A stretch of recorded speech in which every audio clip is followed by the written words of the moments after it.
Bigger, longer, and uncut is VGC, the video game podcast, with me, Jordan Midler, Chris Scullion, and Ethan Lawrence. This week, we're going down to South Park, and Gearbox is free. But first, we are joined once again by television's Ethan Lawrence. How are you, love? I'm great, darling. Thank you very much for having me once again. Of course. Since we last saw you, a boat story went out. It managed to perforate my mum and dad watching habits. So when they were watching I was able to say, "That's my mate. See that guy that's the Polis? That's my mate." He's on my podcast. I mean, it's paid absolute dividends for me because, like, since that's happened, you're hanging out with Ben Starr now.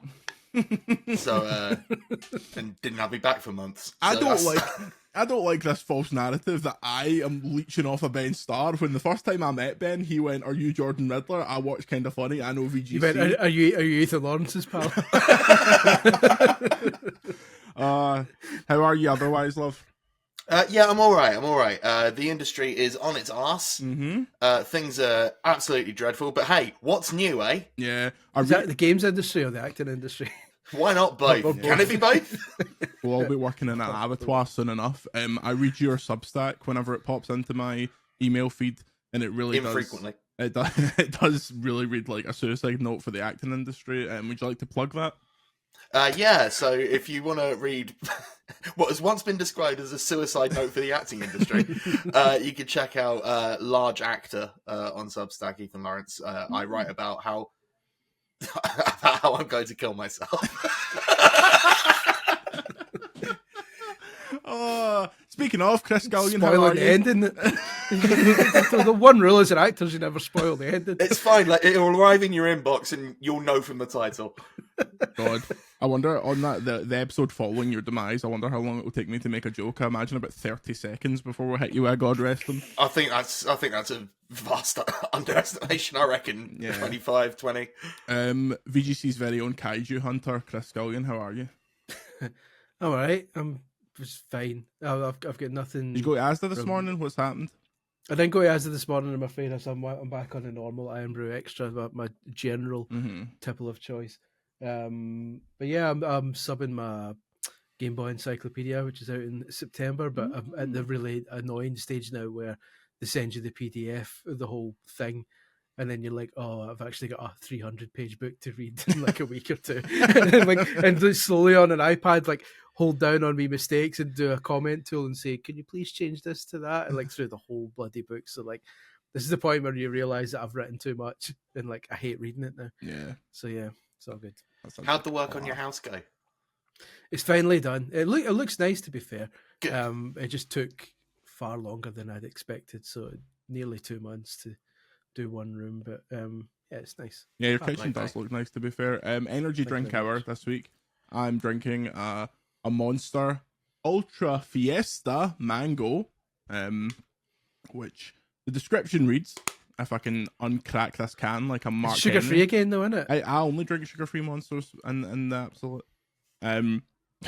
Sleep later, because tonight we're going to Fiesta like there's no. Sleep later. as if the lack of sugar won't keep you up. Mancana, is that not Spanish for sugar free? Macarena. Because tonight we're gonna Fiesta like there's no Mancana. Ultra Fiesta celebrates the night that turn into mornings, which is all of them as far as I'm aware. And the friends we now call Familia. This was apparently written by fucking Eddie Guerrero. God rest him. Zero Sugar Ultra Fiesta blends juicy mango flavor into the ultra we love, finished off into the ultra as if ultra is an acceptable ingredient at this point. What does it taste of? Ultra. It's got a real ultra aftertaste. Somehow, even though I'm writing a slow motion suicide note, I still feel like I'm not going to be the first one on this call to die.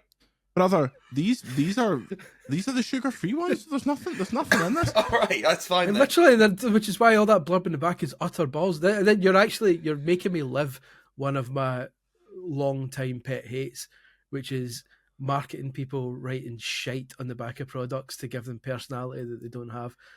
No, like Chris, sometimes it turns friends into familiar. It Yeah, does. but you know when you get like innocent smoothies and stuff, like they were among the first to do it. It's like, oh hi, I've got this in me, and just Yeah. please throw me that, mate. You're a drink.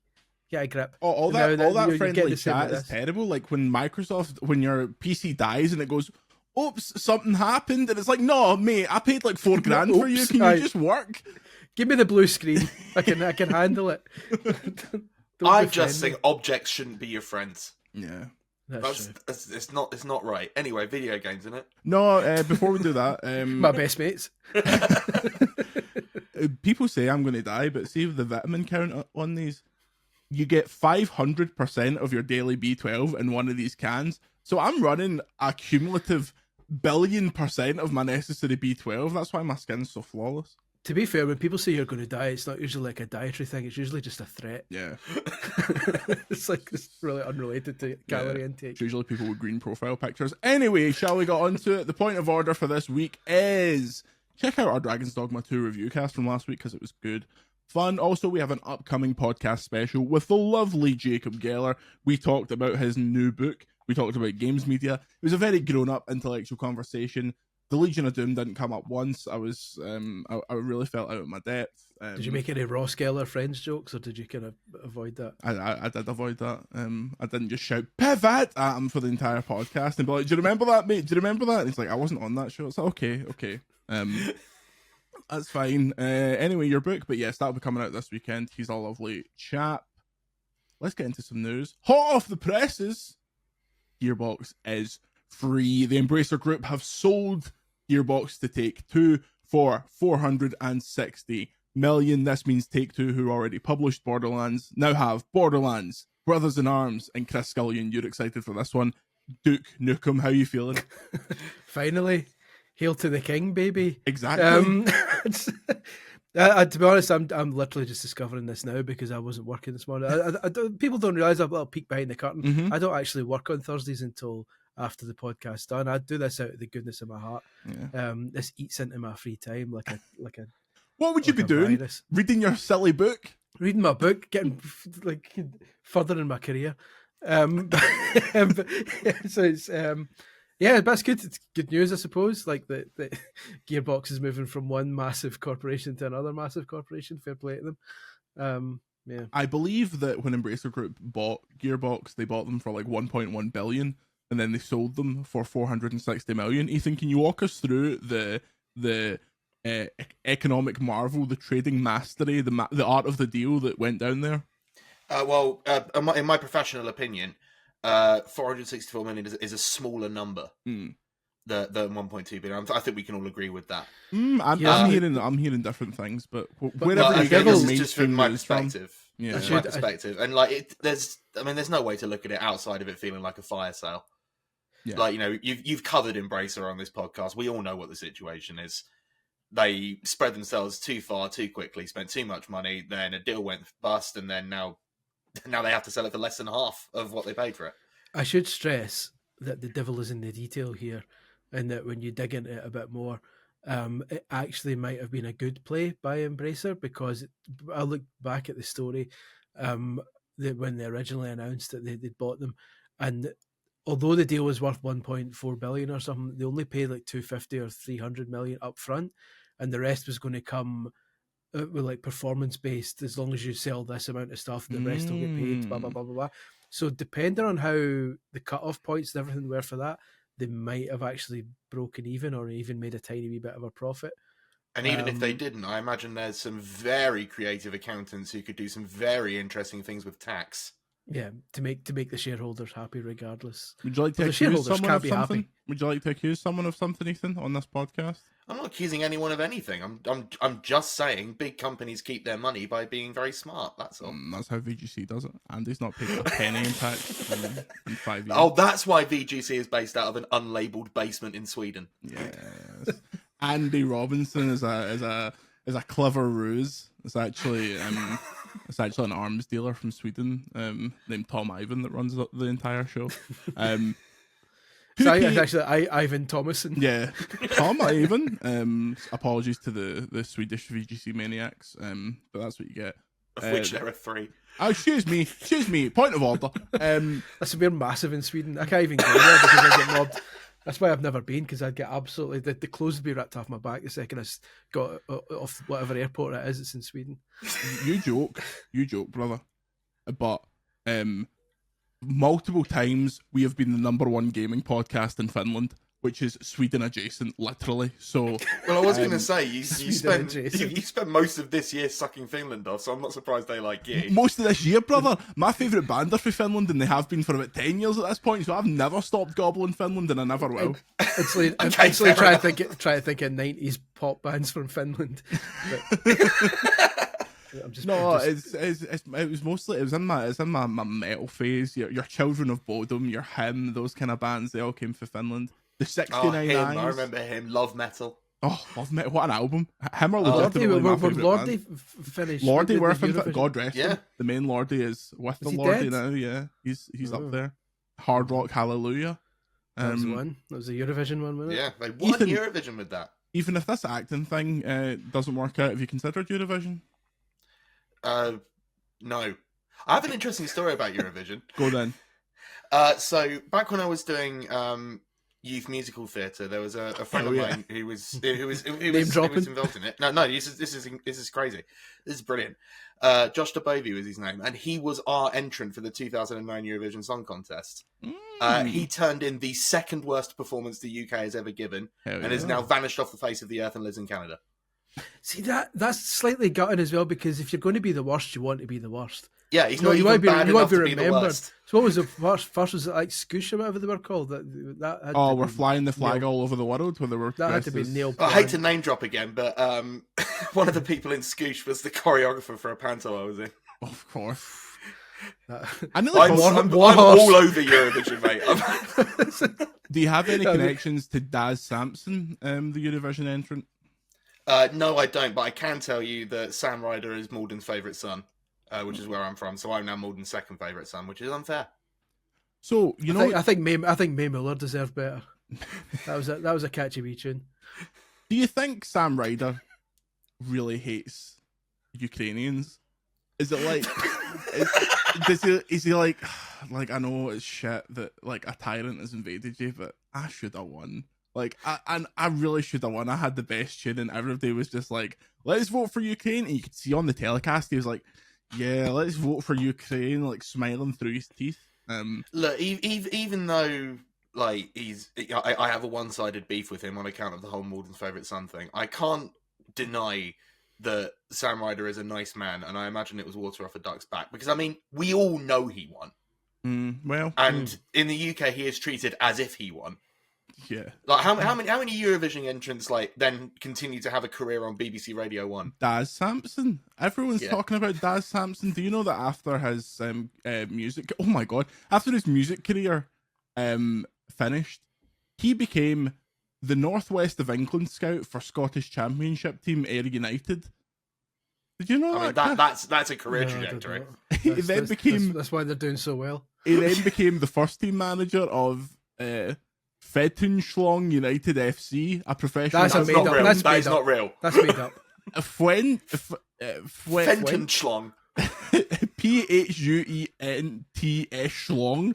They play in the Bhutan Premier League. So, can that be the official VGC team? Fentonschlong, get us some kits. Come on. But We'll go down It's to a Bhutan Bhutan. Premier League and Football Manager.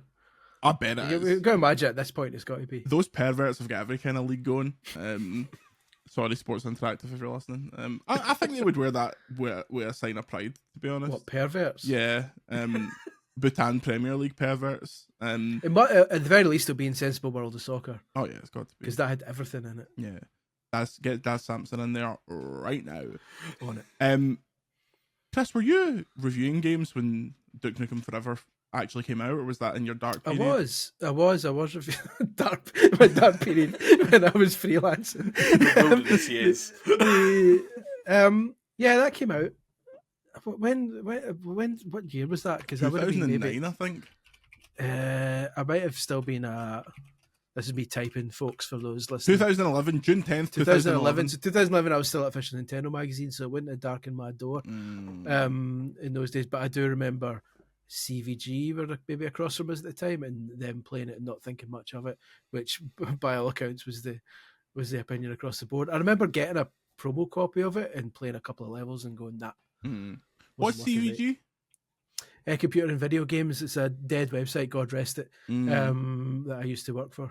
Certainly no relation to VGC. No. Recently purchased by Embracer Group, of course. Listen, more real than you know. A bad one against their fearless leaders.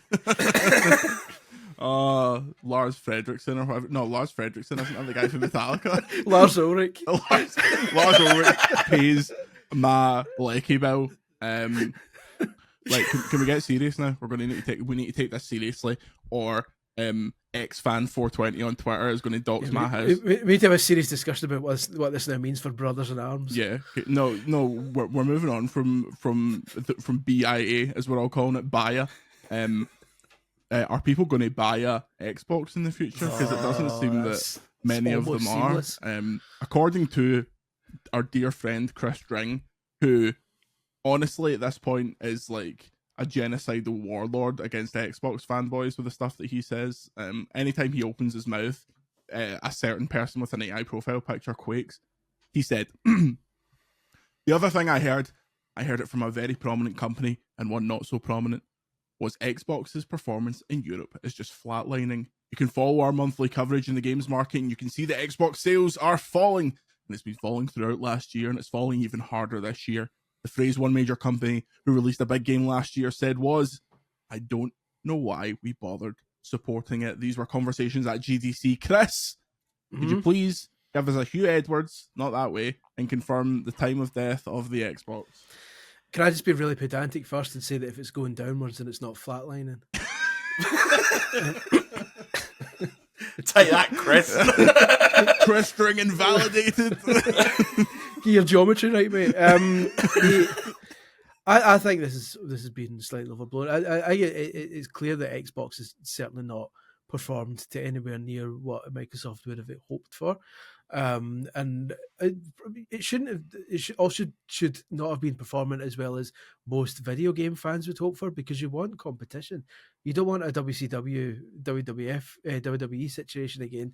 You need both of them to be competitive, because that will push each other to kind of make better games. Like PlayStation fanboys have to accept, or have to admit, or concede, even pick your favorite word, that the PS5 isn't delivering the bangers like the PS4, and to a better extent the PS3 was. It seems to be kind of slow, and I think that's partly down to how long games take to make these days and how expensive they are. But PlayStation doesn't really have the need to deliver these bangers as much as they used to in the past, because they're cruising it. They're winning if it is a competition. If people want a modern console, they default to PlayStation. That is the point that they're at now. Like, they don't have to, like, the big first party exclusives are great and stuff like that, and they're good for like Champions League adverts, but they've got EAFC. They are the home of Call of Duty and all this. Well, not anymore, but you know, they are the advertorial home of these things, and that's like. And that's the thing, and like they talk a good game, like in terms of advertising and stuff like that, and that's another area where Xbox is kind of fallen by the wayside. You don't get Xbox around the Champions League ad. Like the PlayStation is, like almost like a synonym for video games among like the casuals. Yeah. Like when you buy a system, like you say, it's a PlayStation you think of first, and that's a massive problem that Xbox can't turn around in a generation or two, especially because, as we said in this podcast numerous times, Xbox One losing last generation was the biggest problem Xbox could have had, because we're now in an era of digital libraries moving from generation to generation, and everyone who bought a PS4 isn't going to suddenly jump to Series X and lose all their games. Everyone buys a PS5 to keep their PS4 games. So it's a massive uphill battle now, and that's why you're seeing Xbox pivoting Geller style to focusing more on software and trying to get its games on as many platforms as it can, because it realizes now that that's where the money's to be made. They'll still make consoles. I don't think they'll stop making consoles. They'll still make them to keep their kind of core audience happy, but they'll also have accepted at this point that they're probably never going to overtake PlayStation in terms of hardware sales again, and now the aim is to get their games on as many platforms as they can. Sorry, that was really long. No, that was a good and thoughtful answer, which precedes what I'm going to say, which is going to be nonsense. But no, yeah, I think, look, the console war, as Xbox has admitted, is long dead. It doesn't really exist. It's like 3 separate tracks at this point. PlayStation's like on its own kind of pedestal. Nintendo isn't even looking at the other two because why would they care? And Xbox is doing its own thing. I think this stuff gets blown out of proportion because the audience that enjoys these consoles online have almost never been more psychotic and reactionary, and the world is ending. Mind that night when The Verge said that the Xbox games were coming to PlayStation 5. I mean, Tim Dog nearly threw himself off the astronomy tower. Things were going down. I don't think it's as dire as people expect. Xbox, like, we have a story later. Xbox is still making consoles. They're making a white Series X that absolutely nobody will buy. But still, Ethan, what's going on here? What do you mean, what's going on? What's going on here? Come on, just tell us. I've been sat here nodding sagely at the very good industry analysis. It was quite and then I sage. get the question, what's sage. happening? Fine, I'll Was give you a sage better. though, I'll before. give you a better question. Is it possible for Xbox to supersede PlayStation as the synonym for video games in the large part of the UK and Europe, or are they just trying to make enough money to where Satya Nadella doesn't hit it with the eye of Sauron? No, I think it's too late. But that's fine for Microsoft because, like, you know, the key difference between Sony and Microsoft being that Sony tends to deal in hardware and Microsoft in software. So it's not the worst thing for them. Like, you know, Microsoft as a parent company is still very, very much in the green, I would imagine. I haven't looked at its valuation recently, but I can't imagine they're slumming it. I think Microsoft was the most valuable company on earth for a couple of weeks, a few months So ago. there you go. So it's not a disaster, is it? It's not a complete catastrophe if like one arm of their outsourcing is not living up to standard. I think you're right that it's being catastrophized a lot, but it's not that bad, not really. Like, you know, they can afford to take a loss on these things if they want to keep going moving forward. And like, yeah, you mentioned, and we'll probably talk about this more when we get onto the other story that we've got later. But I mean, you know, if Dring heard what he heard, you know, I can't imagine he's making it up. That would be an awful thing to accuse him of, Jordan. I can't believe you said that. I would accuse Chris String of much worse things, but I will not accuse him of making things up. At the end of the day, and this isn't a Chris String related thing, this is just like internet fanboys. The internet and social media thrives on conflict. And even when, if the reality is that one is doing well and one is doing slightly less well, the internet will turn that into one's a catastrophe and one's the winner. Even though when you look at the numbers, Sony's not doing great either. You've got Sony's got a new boss coming in saying, "Hey, we need to bring our games out on PC because we're not shifting the numbers we want to shift." So it's not like Sony's like shitting money out like I was going to say the skitters, but I suppose that's more of a Scottish term. But like it's Sony's not exactly like doing incredibly well either. They're both like doing okay. It's a difficult time for the industry for everyone, and Sony isn't excluded from that either. It's just that in terms of hardware sales, which is what a lot of people tend to kind of decide is the one kind of main criteria, the criterion that you measure by, Sony has sold more hardware than Xbox does. But there's nothing to say that, although, like we say, I think the days of Xbox becoming the de facto kind of word for video games might be past. There's nothing to say that Game Pass can't become the phrase for subscription-based games going forward. I certainly see people talk about Game Pass more than they talk about PS Plus, even though I'm sure more people subscribe to PS Plus. Game Pass is the phrase that people use when it comes to subscription stuff. Wait till it's on Game Pass. Yeah, You don't get people when a third-party game comes out, like South Park, which we'll get to in a bit. The reaction I see from people is, "I'll wait till it's on Game Pass." They don't say, "I'll wait till it's on PS Plus." So Microsoft, it's probably going to be a good 3 to 4 years before it ends up on PlayStation. Yeah, they don't really dabble in launch material. But yeah, so Xbox isn't. If you want to go by hardware sales, it is very much a distant second or distant third if you want to include Nintendo.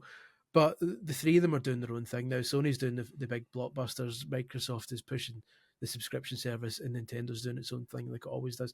The best way to win this war is to, if you're fortunate enough, own all three. Or get them for free. Am I right, Chris? High five. I paid for all three of mine, annoyingly. Okay. So- Thanks, BBC.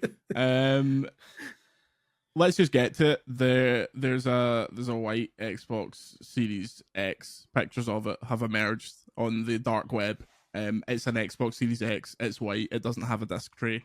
Ethan, why do you think the white Xbox Series X is better than the black one, in your opinion? Oh, you're laying a trap here. I can sense it. Just tell us, Ethan. Right. Well, you see, a lot of modern houses. Oh, here we go. The way they're designed is that they're quite light focused, right? You know, there's often like quite soft colors and lots of windows and things like that.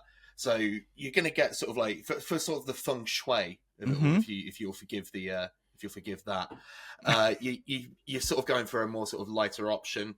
You've got it's more in line with what modern houses are like, because like, you know, it used to be, of course, that like, you know, having an enormous black cube as your gaming device was de rigueur even as late as the PS4. But I mean, look at the PS5. Like, you know, this could just be Xbox trying to catch up by thinking, you know what it is?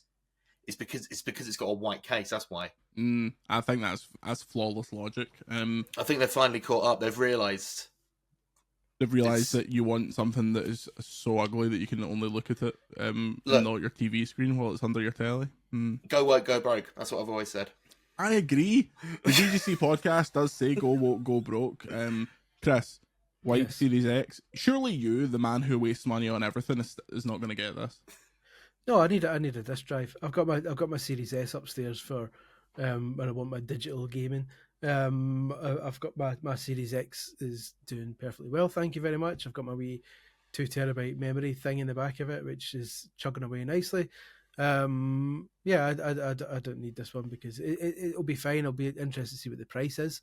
It might be a cheaper option for people who aren't interested in physical games, but no, I've got too many Xbox One discs to chuck a disc drive away. See, I had the same when the PS5 was coming out, and like we got sent ours for the when I got sent mine for the BBC, which I think they still own, but they fucking don't. They can try and get it off me, but they shall not.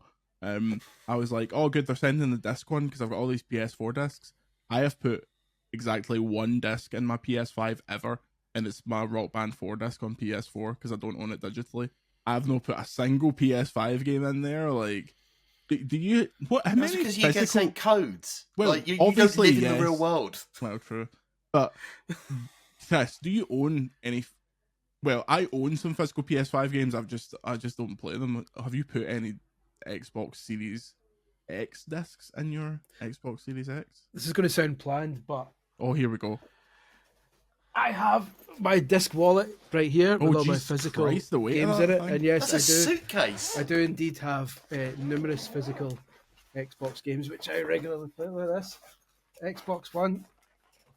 Are they in any kind of order, or are they just fucking? They started in alphabetical order, but then you know how it works. Like when you've got them A to Z all neatly lined up, and then a G turns up, an original G, and then you're like, well, I'm not moving all those.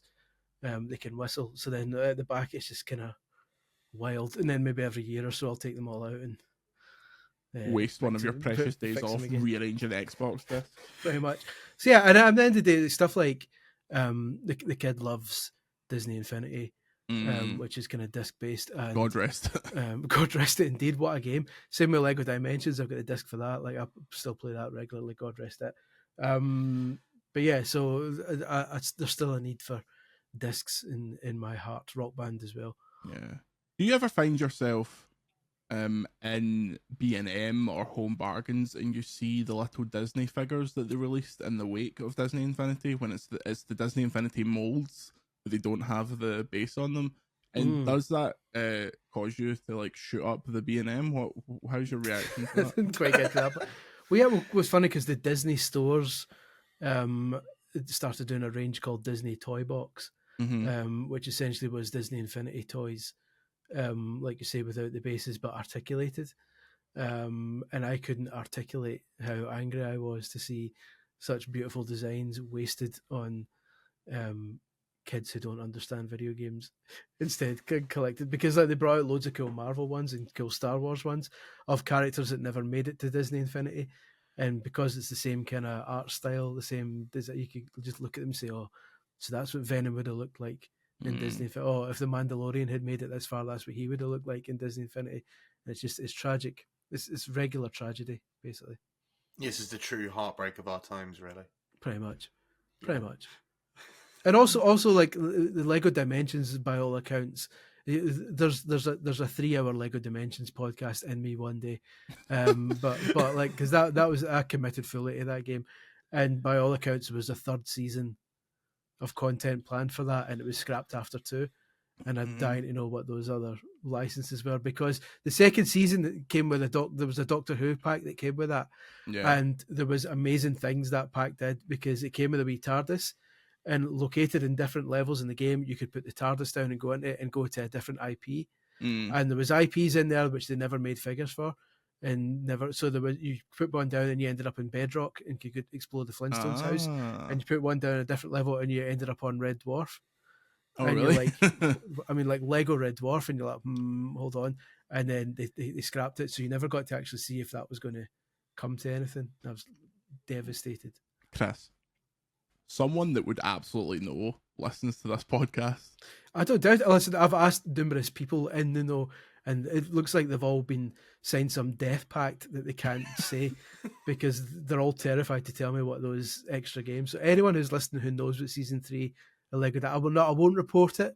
I won't write a story on it. I just want to know, just for my own sanity, what I could have been owning here, because this is the only game where you could play as E.T., team him up with the Powerpuff Girls and Beetlejuice, and go exploring New York looking for Ghostbusters ghosts. That's flawless. They need to re-release that without the toys. I bet they can never re-release it because of the licensing. Yeah. Impossible.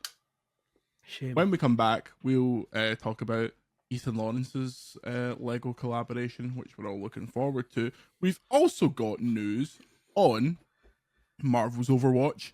Phil Spencer talking more trash about the Xbox. And Chris is going to talk about this South Park game. We'll be back in a minute. And we are back.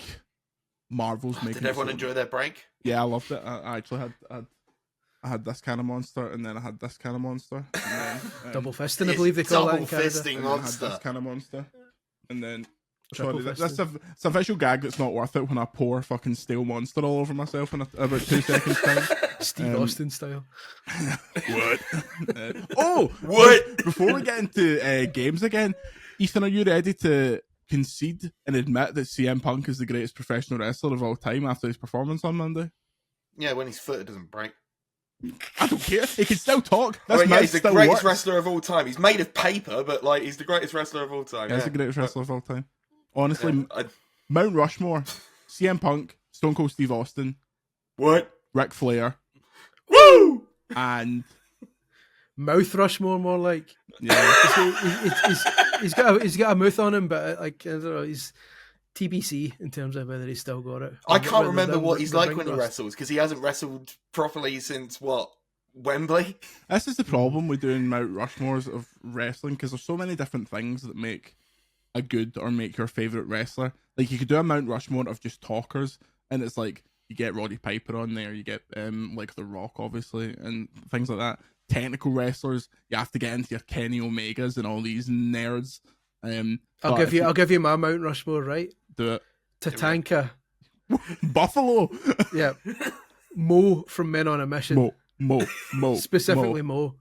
Bastian Booger. Oh yeah. And Nails with a Z, who had a brief feud with the Big Boss Man. Nails who talked like this. He talked like he's a fag. No, there's a reference for the kids. It's like pre Kane. He was even though Kane was like Isaac Yankem, but Nails was like proper. Yeah, he was the prototype Kane almost. Didn't Nails threaten Vince McMahon with a gun? I'm pretty sure Nails held up Vince McMahon, and then he sued Vince McMahon, and the lawyers said Do you have any ill will towards Vince McMahon or something like that? And Nails just went off on this massive rant and completely threw his own court case out because he was such a jabroni. I had a comic book. It might have been a Marvel comic book, a WWE comic, in which the Big Boss Man fights Nails. Was it Nails he fights? I think he fights Nails. And like the fight goes down a river and they're fighting on a raft and the raft falls off the river. And go have to find this. It's real, I promise. Like from the 90s. Big Boss Man from Cobb County, Georgia. Oh, listen, if you ever take a trip down to Cobbs County, Georgia, you better read the signs, respect the law and order. Remember when The Undertaker hanged him? Yeah. Well deserved. He fully executed Big Boss Man in Hell in a Cell. Who would have thought Big that Boss Mark Man- Calloway was so pro ACAB? I mean, The Big Boss Man is responsible for the greatest awful moment in wrestling history when he started a feud with the Big Show about the Big Show's dad dying, and he'd come out and read poems like, "I'm so glad that old bastard dead," and then he turned up at his dad's funeral. The Big Show's dad's funeral. This is all real, folks. This wasn't this happened. Hooked up his dad's casket to a big truck and drove away, and the Big Show jumped on the casket and was getting dragged along the duck. Incredible television, cinema at its finest. Ray Traynor, God rest him. God rest him. Some man. Also, see when he was playing the Big Boss Man, he was like 25. He was like a young guy when he was playing the Big Boss Man. Which Baby-faced assassin. Yeah, even by the time he got to like the Attitude Era and he was even when he was in his 40s, he was still 25. Yeah. Anyway, Can I promote something wrestling related? Oh, please do. So I've been collaborating with a local wrestling company down my way, Championship Extreme Wrestling, CX Dub. They have a show on Saturday. I will be there as well. It's at the Braintree Sports and Health Club. If you're in Essex, 30th of March, come down, Beer Sausage Wrestling. It's going to be a wonderful time. Excellent. They've got Anthony Ogogo. AEW's own Anthony Ogogo. AEW's own. Having just sent Zack Zodiac off to AEW. Wait, as in... Zack Zodiac's one of his last matches in the UK was for CX Dub. Oh, Zack Zodiac. Is that Paige's brother? Is he signed? It certainly is. He's in AEW now. That Fighting With My Family film was actually alright. It was good. It was a good film. I liked it. It could have been so shite, but it was actually pretty decent.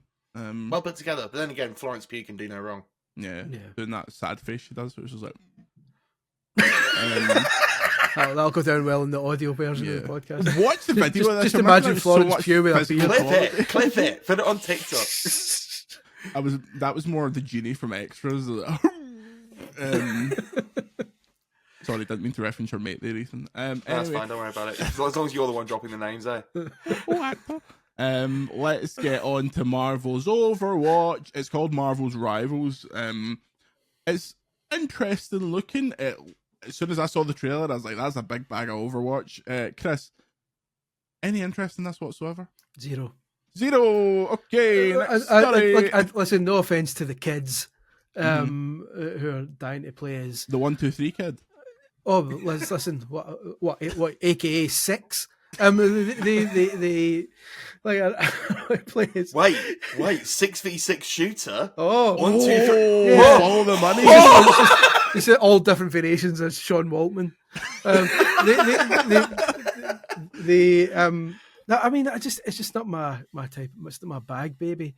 And I'm usually a sucker for a crossover. But even like the characters they announced initially, like even some people in the comments were like, "Who's that?" And like some of the names were appearing for like I had to go back to the trailer because I was writing the story on it to say, "Oh, so and so's in it, so and so's in it." Names were appearing for 3 frames and disappearing. And like, what? Some female Parker, not Peter Parker. Penny Parker, come on. Who's Penny Parker? Designed by a guy from a band. No, Penny Parker is in the Spider-Verse films. Yeah, but she was created by somebody from a band. Oh, was she? Well, I don't know that, but people know who Penny Parker is because Penny Parker was created by Gerard Way of My Chemical Romance.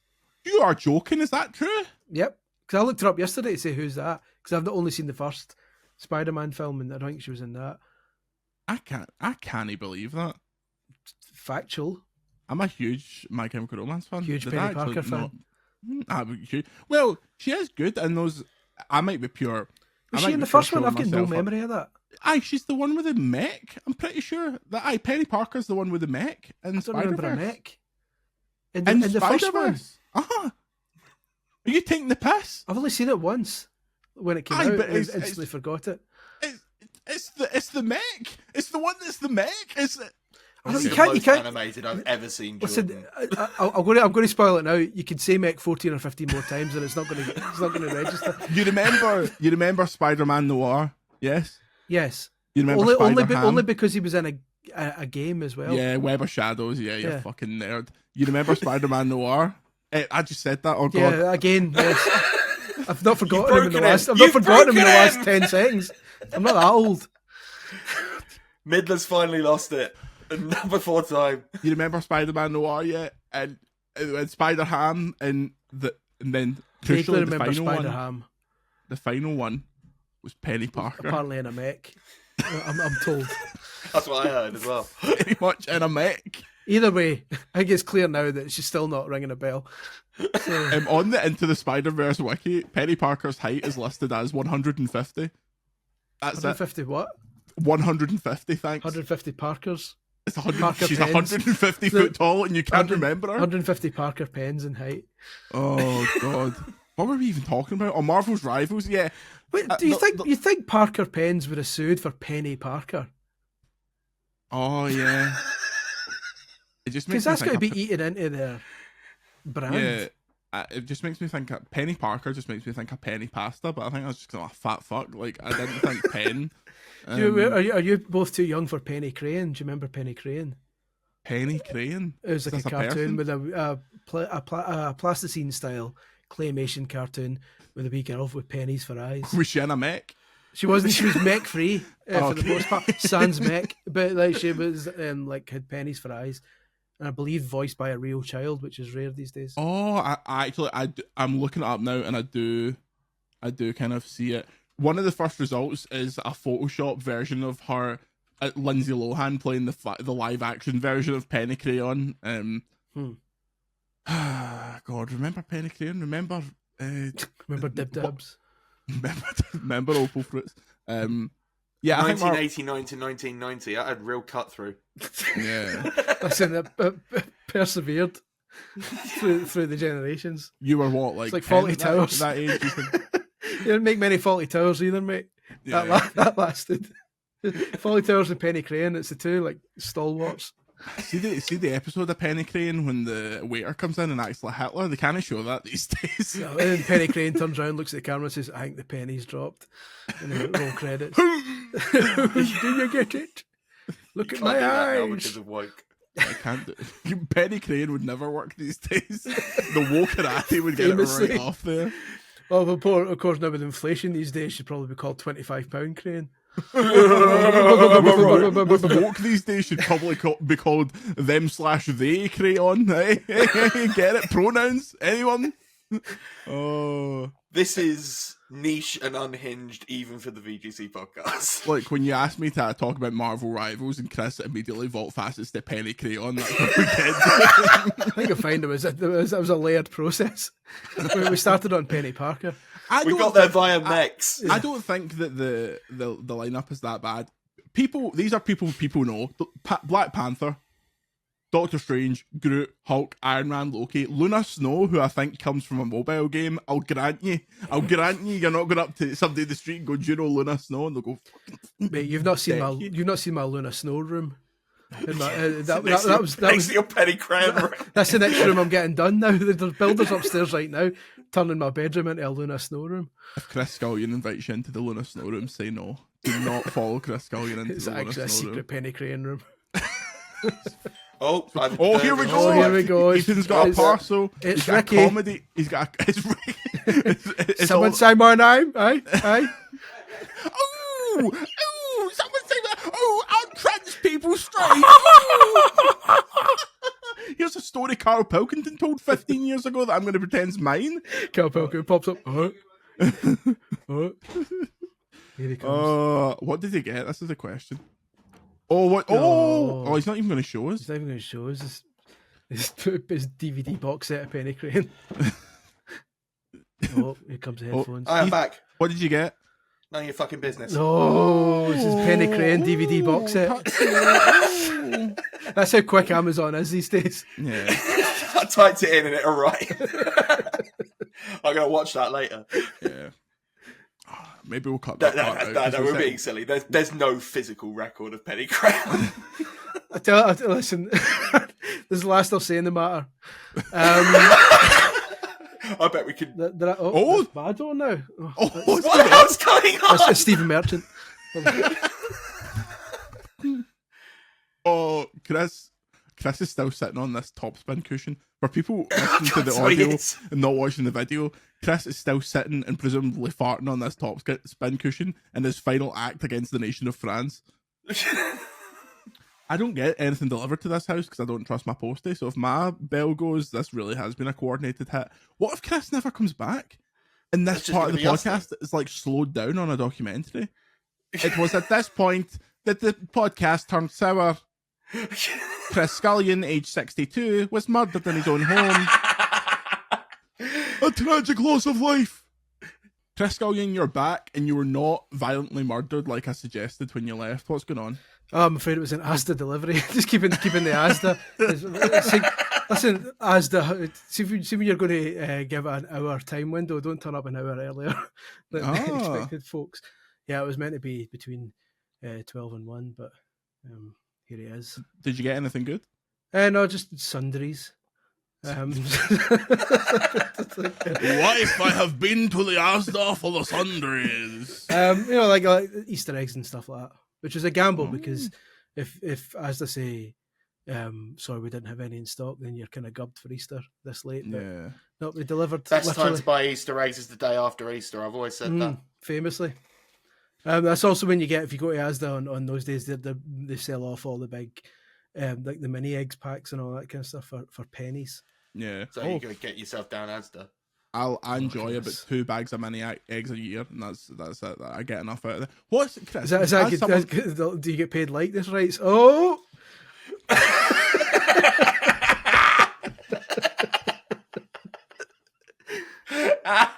Remember Mr. Cadbury's parrot?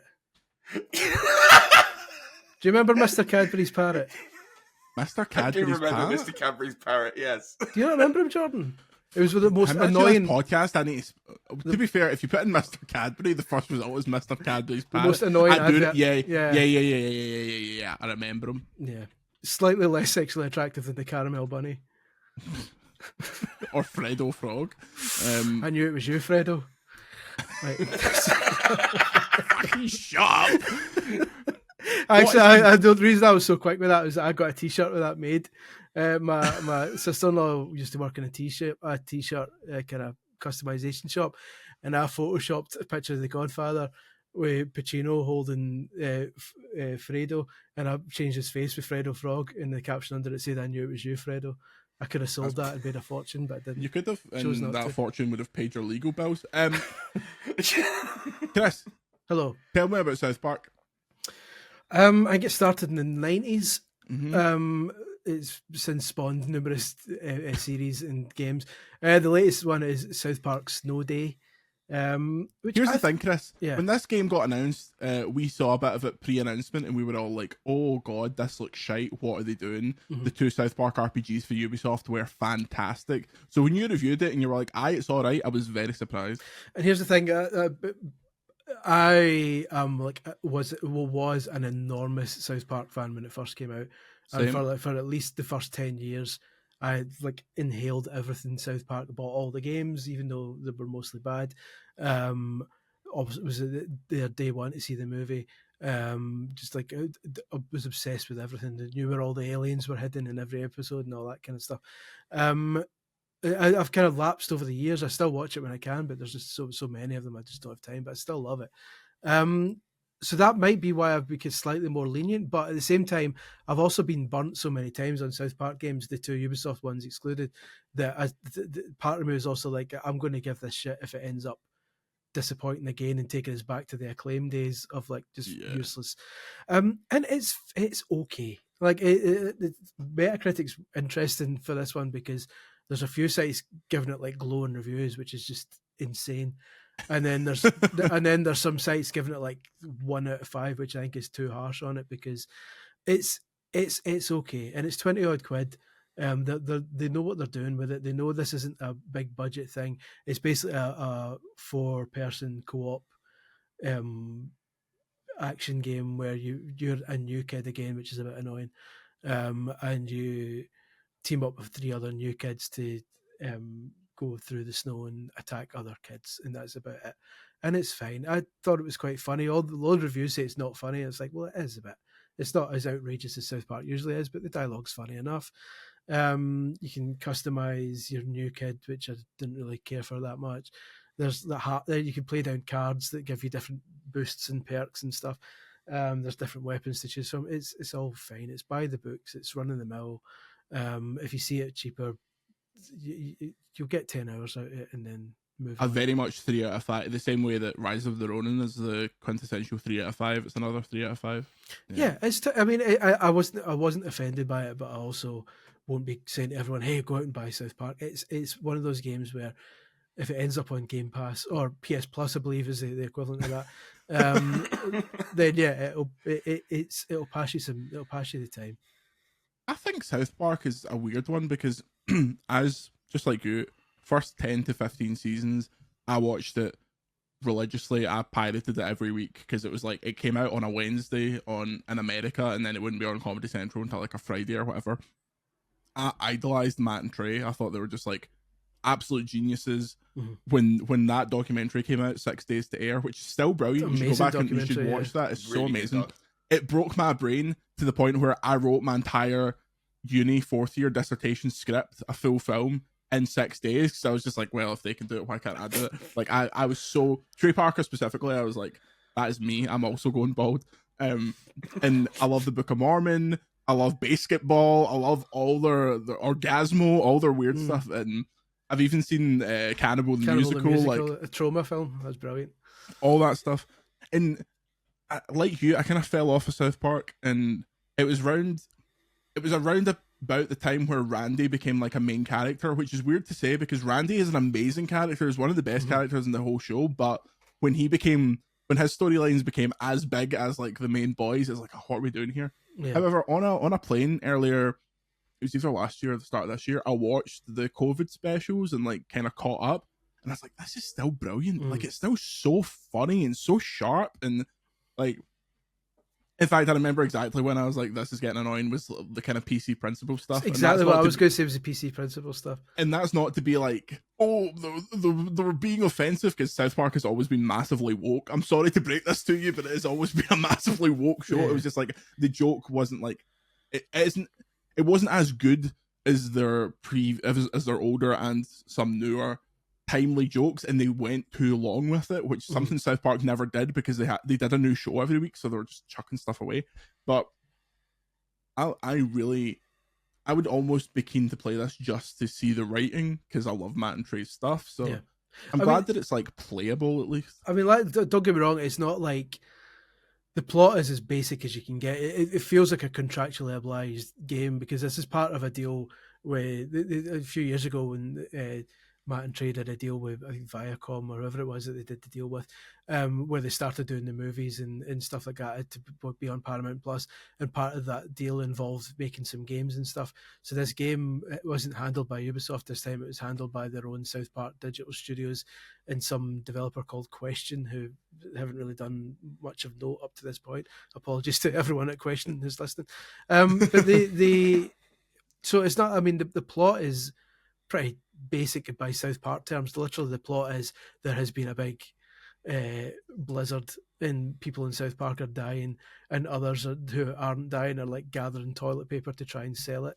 And that's it. That's the plot. And it's about as, and then they kind of reuse the whole, the kids are pretending it's an RPG thing. So like Cartman thinks he's the Grand Wizard again, and so there's a lot of kind of reused jokes. That was disappointing to me. Like, I feel like they could have done different tropes and not just done that again. Yeah, like that's a bit annoying. There was still some funny bits. Like it's funny, it's weird. The jokes in it are more obvious jokes than before, but still got a chuckle out of me. But I think it's just because it's more South Park. Like there's a bit one of the missions you've got to collect different things for Uncle Jimbo, because Jimbo is trying to make a quick buck, so he sends you out to pick up a bunch of Taylor Swift CDs so they can sell on, and then he sends you out to go and buy some toilet tissue because he says, "Oh, that people are desperate." It's basically a COVID spoof, and at one point it says, I heard that everyone's talking about NFTs now. There's a big barrel of NFTs down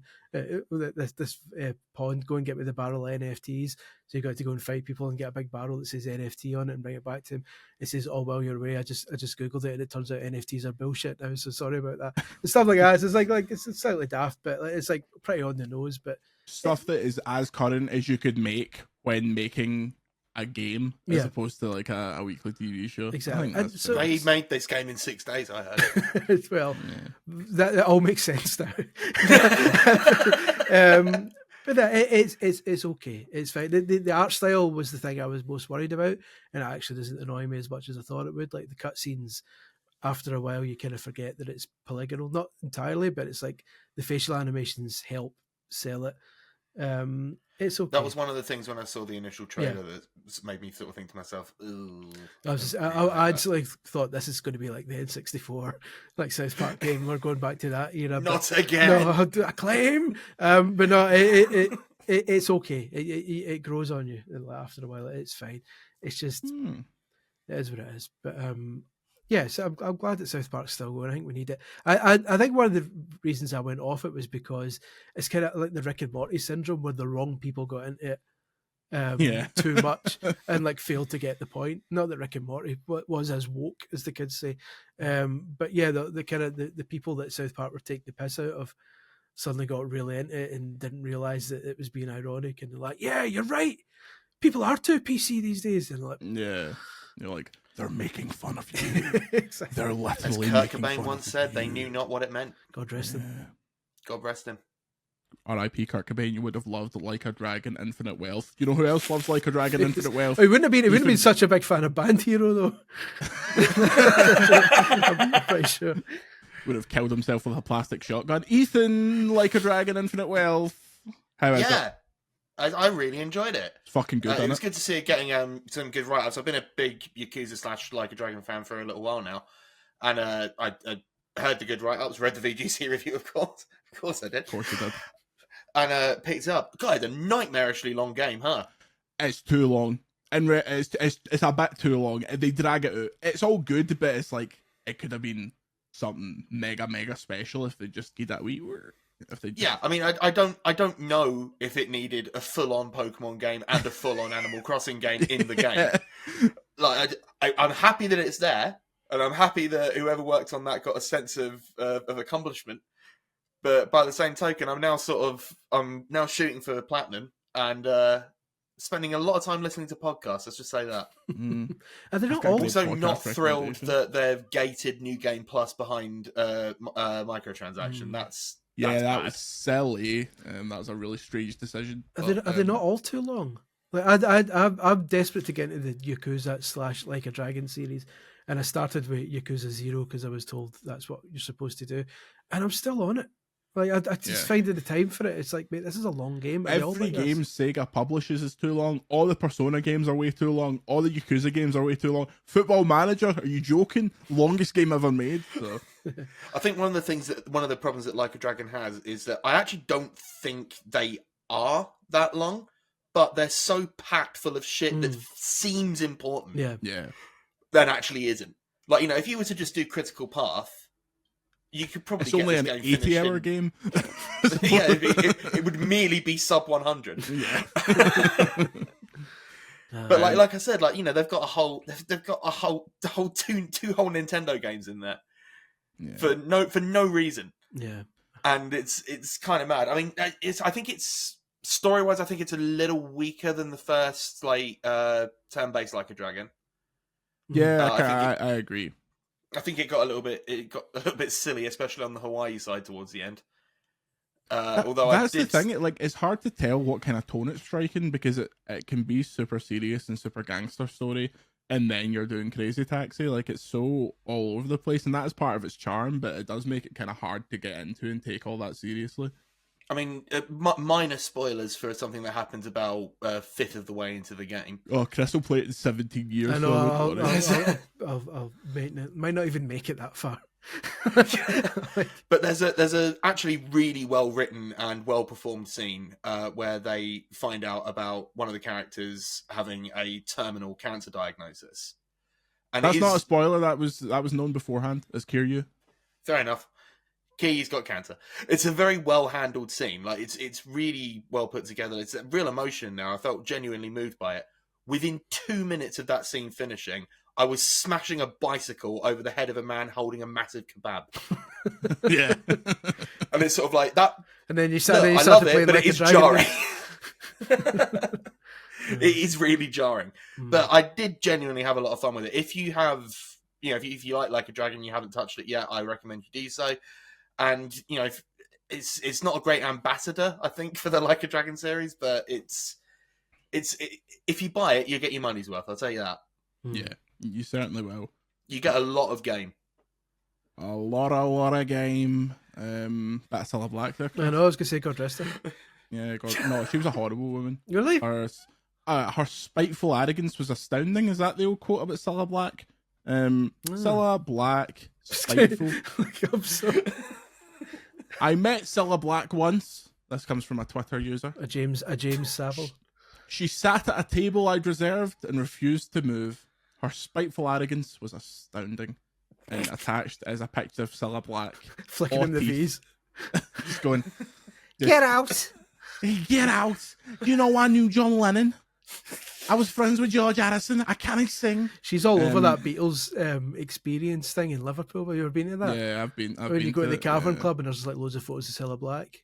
It's like, mate, what are you doing here, Cilla? You were bloody lucky to just be in the... How she's got a fucking statue in Liverpool is unbelievable. There was a recent thing on X, formerly known as Twitter, where people were reappraising her singing talents, and it was just like out of context clips of some of the worst vocals you've ever heard. She doesn't sing; she just wails. She just screams, and she screams into the mic. Listen, she reconnected a lot of families, and surprise, in the pre-Fringe reunited days. So an unbelievable format for a television program where even in like series 50, people are coming on and going, "I don't know why I'm here." Cilla's building it up like, "You've not seen your brother in 40 years." And she's you're right, Cilla. I haven't, but that's by the by. What's going on? That's irrelevant. Why have you got me here? Why am I here today at this TV studio? Well, I thought this was Blind Date. Yeah. God, mind when she quit Blind Date Live? I mean, that clip that always does the rounds is the journalist going on Blind Date, remember? She's a journalist! She's a journalist! That was Light Entertainment's 9/11. Bombshell. Anyway, let's go. Absolute bombshell. Thank you very much for listening to this podcast that we tenuously call a video game podcast. You can send your questions, comments, and concerns to podcast@videogameschronicle.com. Thank you to Grant Kirkhope for providing a theme song he regrets every week. Until next time, you can find me on Twitter at Jordan Midler, Chris at Scully1888, Ethan at Ethan D. Lawrence, I believe. Oh my god, you're actually doing it properly. I remembered it. Well, it's not written down. At Jimmy Savile or at Vagina 11 or whatever it is. Did you say Vagina 11? Yes, I did. That is incredible. Mine's is Chernobyl, so we should really start. We should start an act. Chris, drag name. Drag name? I can't actually say. I do have one, like if ever, but it's actually not repeatable on here because it's a good drag name. I'll tell you when we stop recording. Well, if you join our Patreon for $99 a month, you'll hear Chris's drag name. Next week, I am not actually going to be here, so Chris will be running the show. See what clowns he assembles, and then the following week, Chris is. I'll see you next week, Chris. Yeah, I'll see you in a bit. So it'll be a little while before the Legion of Doom are back. So I'm very sorry to everyone that we spoke about in this podcast. Sorry to Penny Crayon, whatever her name was. Sorry to Cilla Black's family. In fact, no, I'm not sorry to Cilla Black's family. I'm sorry to her family. If she was as bad as I'm still not entirely convinced she was that bad. But if it turns out she was, then it was only directed at her, not her family. I'm sure our And family big are nice apologies people. also to Mr. Cadbury's parrot Mm. and Big Boss Man. No rest him. apologies to Big Boss Man. He God died rest for him. our sins. He died doing what he loved best. Being hanged. Putting scum in the cells. Say goodbye, Chris. Goodbye, Chris. Say goodbye, Ethan. Beer Sausage Wrestling, March 30th, Braintree, come. It's goodbye from me. We'll see you next week.